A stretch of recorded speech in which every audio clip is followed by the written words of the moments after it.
أعوذ بالله من الشيطان الرجيم. بسم الله الرحمن الرحيم.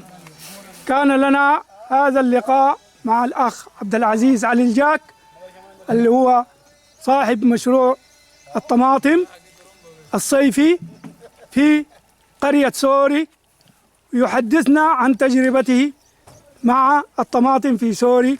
طبعا دي السنة الثانية، فهو متعاقد مع مشروع سوري لمدة 3 سنوات. السنة اللي فاتت كان زارع طماطم وكانت النتيجة كانت طيبة، لكن في بعض الناس المغرضين الذين تأثروا بهذا الإنتاج حاولوا إنه يشوهوا سمعته ويبخسوا في الطماطم بتاعه، لكننا نحن التقينا به على أساس إنه يوضح لنا الكلام الصحيح وسمح الخشم القول في خشم سيده. بسم الله الرحمن الرحيم، وبه نستعين، والصلاة والسلام على أشرف المرسلين سيدنا محمد على آله وصحبه أجمعين. أما بعد، الحمد لله حمدا كثيرا على هذا الإنتاج والتعب والمجهود الكبير، ونشكر أهالي منطقة سوري والجمعية بتاعة المشروع، والناس ما قصرت معانا، والحمد لله ونحن قايمين بمجهود ربنا قدرنا عليه ونسويه. أما لزراعة الطماطم في الصيفي، فهذه زراعة موجودة من الثمانينات في الجزيرة، في ولاية الجزيرة، ولكن حديثة العهد في الولاية الشمالية. لم تدخل الزراعة الصيفية في الولاية الشمالية إلا بعد عام 2011 عن طريق بعض الأشخاص، وكانت الزراعة بسيطة جدا جدا. وفي عام 2012 و13 ازدادت عدد المساحات المزروعة في الولاية الشمالية، وما شاء الله الإنتاجية نسبة الناس انتقلت للولاية الشمالية نسبة لتغيير الجو من السد بتاع مروي. يتغير الجو في الولاية الشمالية، بقى الجو يكون رطب لغاية شهر 5 و6 يكون في رطوبة، والطماطم دايرة رطوبة، دايرة جو بارد عشان تدي إنتاجية. ده الشيء اللي خلى الناس تنتقل من الجزيرة ومن الولايات الثانية للشمالية. وبعد ذلك وانتوا زي ما رأيت وزي ما صورت وشايف الإنتاجية وشايف الشغل وشايف المجهود بتاع الشباب ديل والشغل الظاهر. الطماطم دي بتبدأ من المراحل الزراعية من التواريب، من البذور. البذور دي بذور معينة محسنة بتجي عن طريقة مخصصة للزراعة الصيفية. بذور محسنة، بذور معينة بتجي للزراعة الصيفية.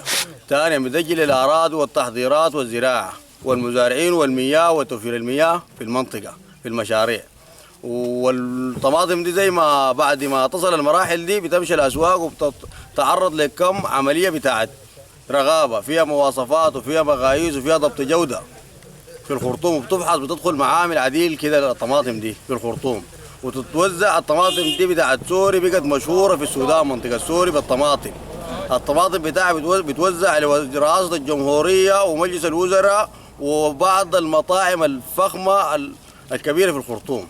ده الطماطم بتاع سوري، وهذه الانتاجية قدام عينيكم انتم شايفين الطماطم ونظافته. الطماطم ده ما بيأثر في أي بشر لأنه مرشوش بمبيد. المبيد جاي داخل عن وزارة الصحة وتخطيط جاي عن مواصفات ومقاييس.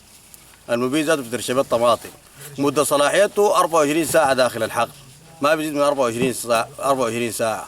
وموجود مكتب الزراعة في الولاية الشمالية في محلية القورد وفي طنقرة في الولاية. مكتب الزراعة بيتابع الشغل ده وعارف، والمحلية ذاتها بتتابع، وزارة الصحة بتتابع العبوات الفارغة والتلف بتاعها. وده كله شغل مضمون، احنا شغالين شغل سليم 100%. اما باقي الكلام ده شائعات مغرضة ما لها صحة من ذلك. وشكرا. طيب يا اخونا عبد العزيز، بالنسبة للإنتاجية السنة اللي فاتت والسنة دي، والله الانتاجية بتتركز على شنو؟ على الجو، على المناخ. كل ما المناخ الجو يكون بارد الانتاجية بتكون اعلى.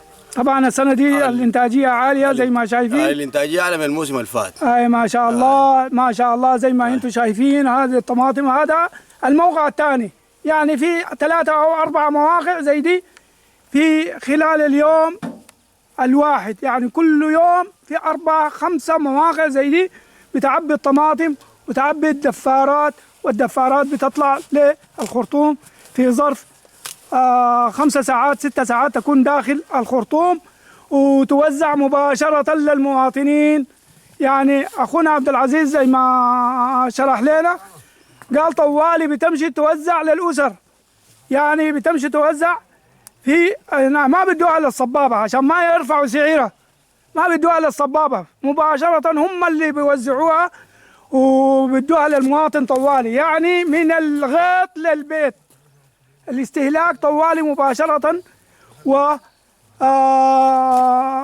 الإنتاج الحمد لله وفير، وما في أي كيماويات، ما في أي مواد مسرطنة، ما في أي حاجة بتوري على أنه الطماطم ده غير صحي. يا إخوة يا كرام، زي ما أنتم شايفين ما في حاجة يسمى يقطعوها نية ويمشي يخطوها في حتة تنجط. هذه الطماطم زي ما أنتم شايفين طوالي من الفرع بتلقط ويجي هنا في محل التعبئة تتنقى، يشيلوا أي طماطماية مضروبة أو أي طماطماية نية ما نجيضة بيشيلوها بيطلعوها برا، يحطوا الطماطم ما شاء الله. هسه زي الطماطم ده بالمواصفات دي في السودان كله ما في، حتى في الولاية الشمالية كله ما في إلا في سوري.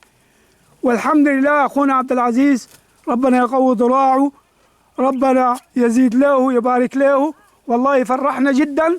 ونحن يعني بنشكر له ونشكر الله سبحانه وتعالى إنه رسل لنا هذا الشخص عشان يجي. أول حاجة يا جماعة، أول حاجة البلد مكفية من الطماطم بالمجان، يعني ما في واحد عنده مناسبة أو عايز طماطم أو عايز شيء بيجي طوالي للغيط، أي محل أي راكوبة قريبة له بيشيل منه الطماطم الكمية اللي هو عايزها وما بيدفع ولا قريش.